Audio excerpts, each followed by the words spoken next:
If you like to read, or if you don't like to read, please, please, please, read aloud. So not a lot of people knows that reading for centuries, for millennia, existed only in this oral form where you read aloud. It was not like you open a book and you start to read and it's in your mind. For very long amount of time, surprisingly, I will put sources about it, reading existed only in a way that I start to read and you hear what I read. And even if I read to myself, I also hear what I read. You would say that makes reading a lot slower, and yes, and that is the point. Today I will explore why you should read aloud, why it's not a thing of like 5th or 6th century, but why it should be applied a lot more in 21st century than just reading to kids. So I was not reading a lot of fiction recently, but I was reading a very lot of it when I was a teen. I really enjoyed reading it to myself before I go to sleep and just dive into this story, dive into this book for a very long amount of time. Some books I read like for one day and then it was over, it was finished, I took next. I read a lot this way, and those were mostly fiction books, but not only fiction books. And now, in recent years, even though I work with text and literature like on daily basis, I do arts based on text. Those are texts, by the way, entire text and entire new way of writing. I do not read a lot of fiction. I read a lot of poetry. I made even a guide of reading poetry. You can check it out here. But I have not really read a lot of fiction, literature, books, especially some kind of serious novels. And just a couple of weeks ago, I got this book. It was also a funny story because I got it from Mac competition. So I was at a festival where I was participating and showing some things I do. And there was a competition of who brings a better mug. Not this mug, I brought a metal mug. Well, it was, I think, just to be ecological, not to use a lot of plastic mugs. But nevertheless, I got this book.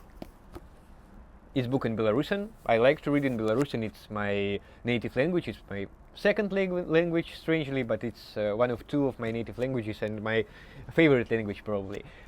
So this is a fiction book, and this is quite an adventurous book from a writer who never written things like this before. And I heard a lot of bad opinions about it. I heard a lot of bad things about this book and that it's not very interesting. But I liked the vibe. I liked what this book was trying to say. I liked what this book mood was, like from instantly, from first pages. I decided that we should read it aloud with my woman, because we like to spend evenings together. We sometimes like to read. We like to watch films, to read sometimes things like Bible, for example, sometimes things like some scientific or non-fiction literature, and we very rarely read fiction. And if we do, we read it very slow. But it's not like this with this one. We started to read it, and like very soon we were quite close to finishing it, actually. But of course it's reading aloud and it's slower than if I would read it myself. It's completely different experience though. It's an experience where you understand the book completely in a different way. It's an experience where you share it with another person. And maybe a simplest point of this video, not to make it very long, is to make it not only for kids, not only reading to your kids, but you as adults, as grown, serious adults, may consider reading aloud to each other, to your friends, to your colleagues. Make evenings of reading books to each other. Make social events where you read books or fragments of segments to each other. I was also at a couple of literature-related events because, again, I work a lot with literature, though my main thing is video and films, and I mostly do films, but my artistic work is more about text and poetry.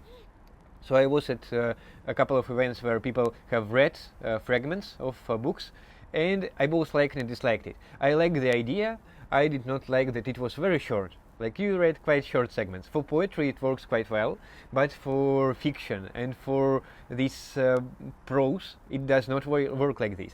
And how cool is it to have an event where you all sit in circle and you can read a book maybe like 1/3 of a book in one evening and really dive deep into it and then discuss it together. When I was studying in Lyceum and making a Belarusian speaking community, because again, speaking Belarusian is not a very often thing, it's quite rare in today's Belarus, so I was making a community of people who like Belarusian literature and culture and language overall. And we were making also film screenings in Belarusian, literature discussions, and once I also made an evening where we read an entire story, quite a long story, and then we discussed it. And it was a very both a very peculiar and a very, I dislike the word deep, but I mean that we went deep into it. We were like all surrounded by this one collective experience of being with this book.